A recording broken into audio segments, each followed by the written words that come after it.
नमस्कार दोस्तों, आज की बड़ी खबर। प्रधानमंत्री नरेंद्र मोदी ने 1 साल तक देशवासियों से सोना न खरीदने की अपील की है। देखिए उन्होंने अपनी इस अपील में अपने भाषण के दौरान क्या कुछ कहा। साल भर तक घर में कोई भी फंक्शन हो, कोई भी कार्यक्रम हो, हम सोने के गहने नहीं खरीदेंगे, सोना नहीं खरीदेंगे। वहीं प्रधानमंत्री नरेंद्र मोदी के सोना न खरीदने की अपील के बाद से सोशल मीडिया पर भी चर्चाओं का सैलाब सा आ गया है, जिसके बाद चर्चाएं बढ़ चुकी हैं। वहीं संत रामपाल जी महाराज जी का सोने को लेकर के एक वीडियो भी वायरल हो रहा है, जिसमें उन्होंने अपने अनुयायियों को सोना ना पहनने व घर में रखने के लिए मना किया गया है। आखिर इस सोने को लेकर के आध्यात्मिक पहलू क्या है? महाराज के आदेशानुसार उनके करोड़ों अनुयायी स्वर्ण का उपयोग नहीं करते। दर्शकों, संत रामपाल जी महाराज इसका कारण बताते हैं कि जब धर्मपरायण राजा परीक्षित के राज्य में कलयुग ने अपने पैर पसारने चाहे तो कलयुग के प्रभाव से राज्य में अनिष्ट और अप्रिय घटनाएं होने लगीं। तब राजा परीक्षित ने धर्म की रक्षा हेतु कलयुग का विनाश करने का संकल्प लिया। मृत्यु को सामने देखकर भयभीत कलयुग राजा के चरणों में गिर पड़ा और करुण पुकार करते हुए प्राण भिक्षा मांगने लगा। राजा परीक्षित अत्यंत दयालु थे, उन्होंने उसे क्षमा कर दिया, परंतु कलयुग ने राजा से अपने रहने के लिए स्थान मांगे। तब राजा ने उसे केवल 4 स्थानों पर रहने की आज्ञा दी। पहला, जहां शराब का सेवन होता हो। दूसरा, जहां परस्त्री गमन अर्थात वेश्यावृत्ति हो। तीसरा, जहां जुआ खेला जाता हो। और चौथा, सोने में। समय का चक्र देखिए। एक दिन राजा परीक्षित वन में शिकार खेलने गए और अपने मार्ग से भटक गए। उस समय उनके सिर पर सोने का मुकुट सुशोभित था। कलयुग को अवसर मिल गया और वह एक सूक्ष्म मक्खी का रूप धारण करके उसी स्वर्ण मुकुट पर बैठ गया। मार्ग खोजते हुए राजा एक आश्रम में पहुंचे। वहां एक ऋषि अपनी गहरी समाधि में लीन थे। राजा ने उनसे नगर का मार्ग पूछा, परंतु समाधि में होने के कारण ऋषि मौन रहे। सोने के मुकुट में बैठे कलयुग के नकारात्मक प्रभाव से राजा में दुर्बुद्धि उत्पन्न हो गई। स्वयं को अपमानित मानकर राजा ने विवेक खो दिया और पास ही पड़ा एक मृत सर्प उठाकर ध्यानमग्न ऋषि के गले में डाल दिया। जब यह बात ऋषि के पुत्र को ज्ञात हुई तो उसने उसी क्षण श्राप दे दिया कि जिसने मेरे पिता का घोर अपमान किया है, आज से ठीक 7वें दिन तक्षक सर्प के डसने से उसकी मृत्यु हो जाएगी। दर्शकों, इस दृष्टांत में एक बहुत बड़ा आध्यात्मिक रहस्य छिपा है। सोना केवल एक धातु या आभूषण नहीं है, यह कलयुग का वास स्थान है। जिसके शरीर पर या घर में सोने का वास होता है, वहां कलयुग अपनी नकारात्मक ऊर्जा, क्लेश और दुर्बुद्धि लेकर अवश्य प्रवेश करता है। यही हमारी मानसिक परेशानियों और पारमार्थिक पतन का कारण बनता है।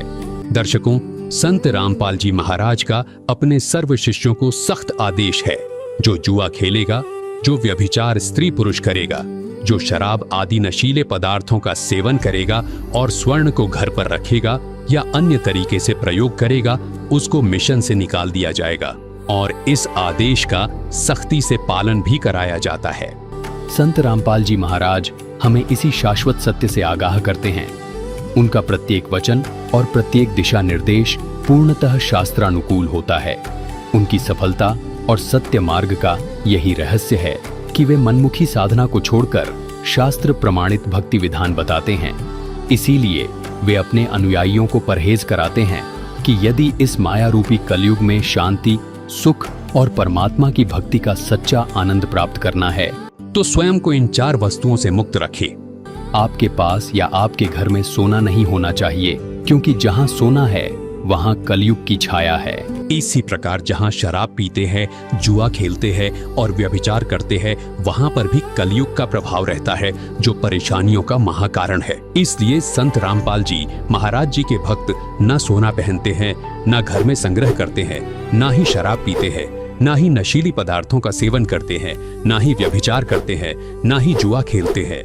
उनके लिए सोना मिट्टी के समान है तथा नशीली वस्तुएं प्रयोग करना, जुआ खेलना, व्यभिचार करना विष के समान है।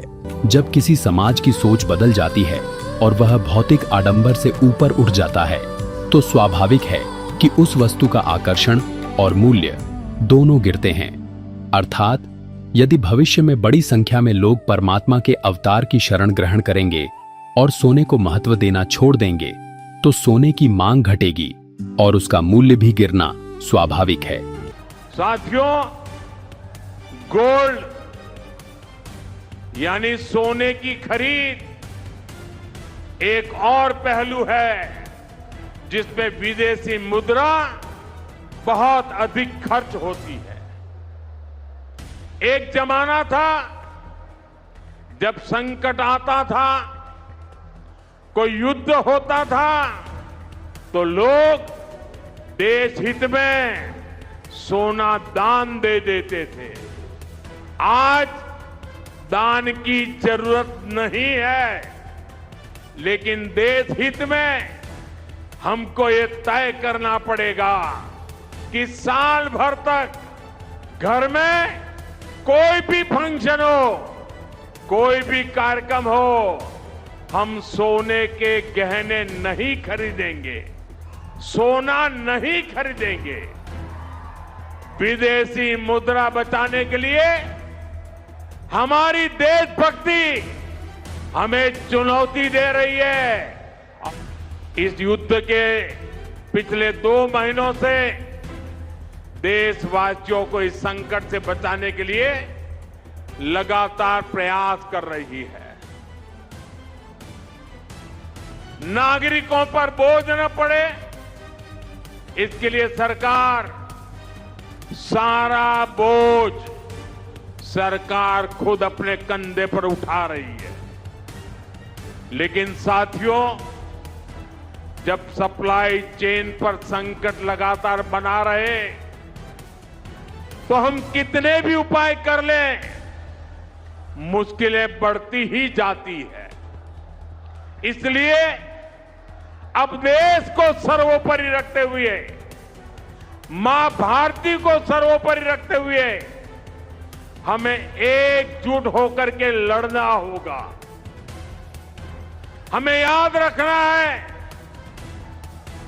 देश के लिए मरना ही सिर्फ देशभक्ति नहीं होती है, देश के लिए जीना और देश के प्रति अपने कर्तव्यों को निभाना, वो भी देशभक्ति होती है। इसलिए वैश्विक संकट के इस समय में हमें कर्तव्यों को सर्वोपरि रखते हुए कुछ संकल्प लेने होंगे और उन संकल्पों को पूरे समर्पण भाव से पूरा करना होगा। वहीं एक रिपोर्ट के मुताबिक भारत हर साल 3600 टन से ज़्यादा का सोना विदेशों से खरीदता है, जिसके कारण से भारत को विदेशी मुद्रा का बड़ा खर्च सोना खरीदने में करना पड़ता है। यदि भारत सोना खरीदना बंद कर दे, सोने का इस्तेमाल भारत में बहुत कम हो जाए, तो इसका सीधा असर भारत की अर्थव्यवस्था पर पड़ेगा और भारत की अर्थव्यवस्था तेज़ी से उभरेगी। वहीं सोने का उपयोग करने या फिर ना उपयोग करने के बारे में आपकी क्या कुछ राय, हमें कमेंट में ज़रूर बताएं। धन्यवाद।